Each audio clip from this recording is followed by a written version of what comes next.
I, a 32-year-old woman, have been married to my husband Ryan, who is 35 years old, for 4 years now. My background is quite different from Ryan's. I come from a broken family where my mother struggled with addiction, and my father had to care for me and my sister. Unfortunately, my sister chose to live with our mom and also became addicted, leaving me with a sense of isolation. In contrast, Ryan's family is a tight-knit and extensive clan. He has a brother, 3 sisters, numerous uncles and aunts, all of whom are incredibly close. They celebrate Christmas together every year, which is a heartwarming experience. I'm truly grateful not only for Ryan, but also for his family. Ryan and his brother Cole don't always see eye to eye, with some remnants of sibling rivalry, though they generally get along. Their fundamental difference lies in their worldviews. Ryan, coming from a big family, has always wanted to have a family of his own, a sentiment I share. I've never experienced the joys of a large, supportive family and the constant activity in the household. On the other hand, Cole vehemently opposes having children. He and his wife, Ruth, refuse to have kids or even be around them, which has become a major point of contention between Ryan and Cole. Things took a turn for the worse when I became pregnant. While everyone in the family was ecstatic and in celebratory spirits, Ruth and Cole acted as though a great tragedy had befallen me. Their comments were hurtful, suggesting I should plan a farewell party instead of a baby shower because I'd be saying goodbye to my life. They also made insensitive remarks about how I'd become fat and ugly for the rest of my life. Ryan attempted to intervene, but they remained stubborn, so we decided to limit contact with them. Fortunately, Ryan's sisters supported our decision, as they were also fed up with Cole and Ruth's behavior. All 3 of them had kids of their own, and Cole and Ruth were never willing to assist, even in emergencies. My pregnancy was challenging, especially as we were expecting twins, and I battled severe nausea and debilitating swelling in my feet by the end of the 2nd trimester. I used to struggle after walking just 20 meters, gasping for breath. Throughout this challenging period, Ryan had been my rock, offering unwavering support. His sister, Allison, also came to our aid. Among Ryan's 3 sisters, 2 resided in other states. However, Allison, the eldest, lived in the same city as us, and her assistance was a true blessing.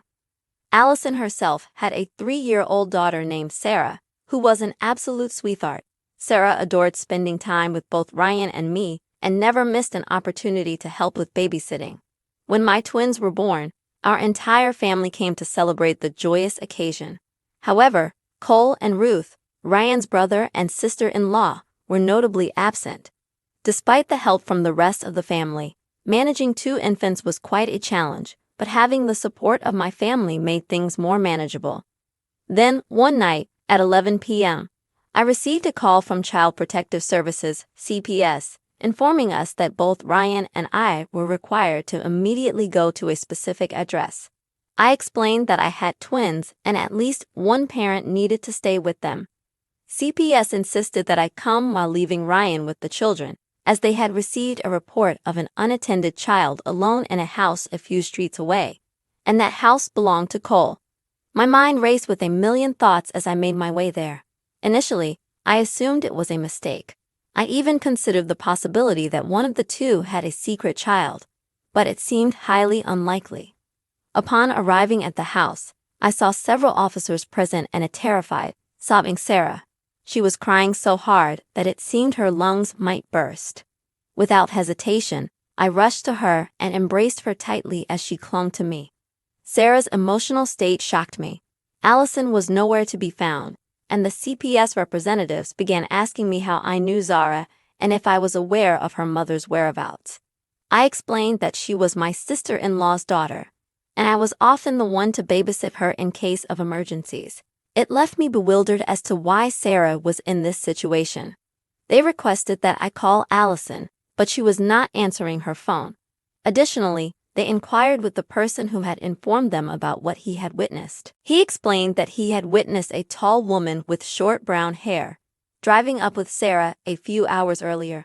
My brother-in-law and sister-in-law, Colin and Ruth, were present in the house at that time. According to the witness, he saw them engage in a heated argument for a while, after which Allison left the house in tears. Within an hour and a half, both Colin and Ruth left the house with bags and everything they needed. When the witness inquired about Sarah's well-being, they dismissively told him to mind his own business. This incident occurred around 8 p.m. The witness waited for their return, but when they didn't come back, he decided to call CPS. I was livid. It felt like steam was coming out of my ears. I couldn't believe the audacity and insensitivity of Colin and Ruth. I was also upset with Allison. Why hadn't she called me? Why did she have to leave Sarah with those two irresponsible individuals for such a long time? My anger led me to file a complaint with the police against Colin and Ruth. I didn't care about the consequences. All that mattered was Sarah's safety. When I returned home with Sarah from the police station and shared the details with Ryan, he disagreed with my decision. He insisted that, regardless of their actions, Colin and Ruth were still family, and we didn't know their reasoning behind their behavior. Now, I'm starting to question whether he might be right. I don't have the full story, and my decision to file a complaint might have serious consequences. Despite Sarah's safety, I'm doubting my judgment. Was I too hasty in going to the police without knowing the complete truth? Eventually, we managed to reach Allison. CPS had also contacted her, informing her that Sarah was with them. Allison explained that her husband, Mark, had met with a severe accident, and she had to rush to the hospital. In this emergency, she had contacted Colin and Ruth, asking them to take care of Sarah for just one night. She had promised to collect her the next morning. Allison had even packed Sarah's food, and Sarah, being a quiet and undemanding child, wouldn't have caused them much trouble. All these arrangements were made through texts and calls before she dropped Sarah off at their place. Allison didn't want to burden us because she knew we were already dealing with a lot. When she left Sarah with them, they began berating her, claiming they were child-free and had no time for such responsibilities. Allison pleaded with them because Mark was in critical condition, and she couldn't take Sarah to the hospital with her. Reluctantly, Colin and Ruth agreed. After that, Allison had no idea what happened. She called them at 10 p.m., and they assured her that Sarah was fine. It was only when CPS called her that she realized they had left Sarah alone and gone on a vacation. She was sobbing uncontrollably, mentioning that now that Mark was out of danger, she faced the risk of losing her child. Ryan drove her back from the hospital, and we managed to put both her and Sarah to sleep. Ryan's anger was palpable, and it was the angriest I had ever seen him. He made numerous calls to Cole, at least 20 or more times, but it all went straight to voicemail. My disdain for people had reached a new low, and Colin and Ruth were the ones responsible for setting this new standard. It was indeed a harrowing day. Cole and Ruth eventually returned home. They had been summoned for questioning, and they were furious with me for reporting them when, in their opinion, it was none of my business. I firmly told them to back off, emphasizing that their child-free status should not take precedence over helping the family in times of such distress. Their child-free choice should not outweigh the safety and well-being of a 3-year-old child. I stressed that anything could have happened to Sarah while she was left alone in a house that was not child-proofed. I urged them to reconsider their priorities. Fortunately, the police officer understood Allison's situation, and although Cole and Ruth were let off with a warning, they had to pay a hefty fine. Currently, we are not on speaking terms, and I couldn't be happier. It has been a month since Mark's accident and the entire ordeal. He is getting discharged today. Sarah had been mostly living with us during this time, and she caused no trouble at all. Allison is understandably exhausted, so Ryan will be going to assist her. One of Ryan's other sisters has also come over to lend a helping hand. This has undoubtedly been a tough period for the family, but we made it through. Everyone, including my mother-in-law and father-in-law, has distanced themselves from Cole and Ruth. To be honest, they deserve it. I am simply relieved that the nightmare is over. Regardless of what happened, Sarah is Allison's responsibility, and she should not expect others to make exceptions for her. She is the parent, and she needs to be prepared. I completely understand that some people choose to be child-free, but sometimes you do things for others even if it makes you uncomfortable or annoyed. That's how relationships are built and maintained. It's disheartening to see how selfish they have been. You're definitely not the one at fault here. Neither your brother-in-law nor your mother-in-law have acted like rational and responsible adults, and they had this coming. I'm relieved that nothing happened to Sarah, and I feel deeply sorry for Allison. You absolutely did the right thing, OP. In a large apartment complex. One day, as I was heading out with my dog, I needed to take the elevator down. The dog is 8 years old and incredibly well-behaved. She doesn't bark at anyone and has a calm demeanor. She only approaches strangers in public when they signal for her to come to them. She's a medium-sized dog, and I can't imagine anyone finding her intimidating. She is always on a leash when we're outside the house, unless we're in a designated area where dogs can be off-leash. While waiting for the elevator, it arrived, and there were 2 people inside, a female aged 15 to 20 and another female aged 20 to 25. When the elevator doors opened, my dog attempted to enter, but the younger woman inside started shrieking, loudly expressing her fear of dogs. I calmly informed her that the elevator was for everyone, including dogs, and we both stepped inside. As a courtesy, I kept my dog on a very short leash, positioning her behind my legs at the opposite end of the elevator. However, the passenger continued yelling, insisting that we leave. I responded by saying she could take the next elevator if she didn't want to ride with a dog. Despite her protests, she chose to stay, and we had an uneventful 20-second journey to the ground floor. At no point did she mention being allergic to dogs, which might have warranted me taking a different elevator. Upon exiting, she made several comments, some quite rude, but I ignored her and proceeded to my car. I wonder if I was under any obligation to accommodate her by taking another elevator. I understand the analogy of the sword, meaning if it were another situation, I would have waited. However, in this case, it wasn't about my appearance. It was about my dog, whom I consider part of my family. I find it difficult to accept discrimination against my dog, just as I would against any family member. Am I in the wrong here? Should I have chosen to wait for the next elevator? I appreciate the feedback, even the critical ones. I posted this to learn, grow, and be better. I acknowledge my oversight, and I understand now that it wouldn't have cost me anything to wait for the next elevator. I will make that choice in similar situations in the future. Additional context: my dog was behind my legs, pressed against the elevator wall. The other passenger could have easily exited if they had wished. I want to clarify that I did not corner her, as some have suggested. I was positioned between the other passenger and my dog was on a very short leash. On a related note, we are planning to visit my husband's mother's house for Thanksgiving.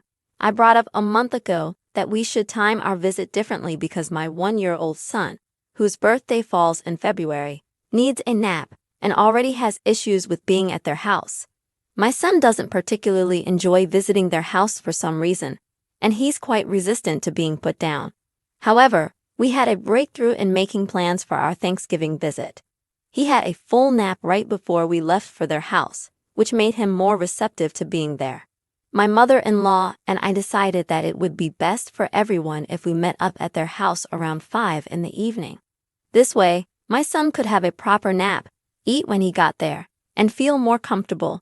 My brother-in-law called her yesterday, and it seems she didn't relay the information to him about our plans for a later dinner. He mentioned that he was going to his girlfriend's mom's place at 6 and wanted to do dinner at noon. This caused my mother-in-law to call my husband, and she was visibly upset, even hyperventilating, apparently because my brother-in-law wanted to change the time and was asking my husband for approval. This is where our argument began. I'm a stay-at-home mom, and my husband works full-time. I firmly believe that children up to 7 years old should have their naps because it's crucial for their development. I expressed my frustration to my husband, explaining that if I had known the time was going to change, I would have adjusted our son's sleep schedule. I didn't want to go there and have an upset child who missed his nap and wouldn't eat until 4. My husband's response was that our son would have to do things he doesn't want to in life. so it shouldn't matter if he doesn't get a proper nap. I became upset because I felt like he wasn't prioritizing our child's needs over dinner plans. I understand that I could be the one in the wrong here, but I don't see how it's fair to our son to skip his nap altogether. I just didn't understand why my husband wasn't putting our child's well-being first over dinner plans. I recognize that my child doesn't revolve around our schedule. Instead, we should adapt our schedule to meet his needs. I got upset because I couldn't comprehend why my husband wasn't putting our child's well-being first over dinner plans. I understand that I might be in the wrong here, but I don't see how it's fair to our son to skip his nap altogether. I'm torn, Reddit, so please let me know if I'm being unreasonable here. I'll gladly answer any questions to provide more clarity. Update. I've decided to give up the fight and just go when they say. Everyone else's happiness seems to matter more in this situation, and I've reached a point where I no longer care. When my husband came home, he immediately called his mom and vented his frustration about the sudden change in dinner time, emphasizing how absurd it was to cater to his older brother. He passionately expressed his annoyance for nearly 2 hours, highlighting his brother-in-law's disrespectful behavior, which we've grown to despise. Oh my goodness, everyone in this post is absolutely wild. I want to express my gratitude to all of you who truly understand the challenges of children's sleep schedules and the chaos that ensues when it's disrupted. We've decided to comply with the new time, although my husband informed his mother that we might not be able to eat much, as our son is likely to be upset, given the change in his routine. Luckily, he napped an extra hour today, so hopefully that might make things a bit easier, but who knows for sure. Additionally, I am thankful that my husband stood up for us. Initially, he brushed off the significance of our son missing his nap, saying, "Who cares?" just to pacify his mother. However, after reflecting on the situation during the rest of his shift, he came to his senses. Being the youngest in the family, he often feels overshadowed by his mother's preference for his older brothers. There's an ongoing struggle between the siblings, and my husband frequently feels disregarded. Regarding our son sleeping at their house, it's simply not an option. Unlike some children who can fall asleep anywhere, our son doesn't easily settle down. Unfortunately, my husband's family consists only of his mom, his 2 brothers, and his stepdad, with no cousins or extended family. It's a small family, which usually makes planning events ahead of time easier. We confirmed the dinner time with his mom on Sunday, and she admitted that the confusion was entirely her fault for not informing his brother about the set time. However, she has chosen to ignore my husband's inquiry about why she's prioritizing his brother's wishes over the previously agreed-upon schedule. The older boys tend to use the tactic of threatening not to show up as leverage, and she believes my husband will follow suit and not attend at all. We've decided to stick with the changed dinner time, putting an end to our earlier disagreements. Yes, my husband has his flaws, just like anyone else, and I'm well aware of my own shortcomings. We make a conscious effort to acknowledge our issues and work on them as a united front, always striving to do what's best for each other. Holidays tend to be a bit challenging for both of us, creating stress and tension at an all-time high. He's been in this situation before and understands it, but the way we met is quite unconventional and wild. However, we genuinely love each other deeply. My husband works 6 days a week, putting in long hours of 9 to 10 hours a day to provide for our family and pay for the house we own. While I am the primary caregiver, he is also very present in our children's lives. Following dinner, as I was on my way home, words were exchanged about his dog's behavior as it kept taking food from my son's hands. I told my brother-in-law to back off, walked into the bathroom, and, just as the door latched, I overheard him talking to everyone about me, mentioning that I had told him to back off regarding his dog.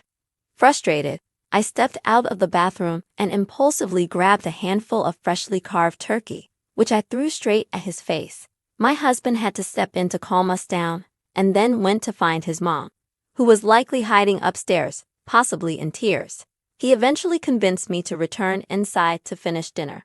with the condition that we drive 2 hours away on Monday to get Hawaiian food. I firmly believe that a child who hasn't had a nap can make dinner a challenging experience for everyone. Your mother-in-law knew and understood this, which is why she agreed to change the dinner time.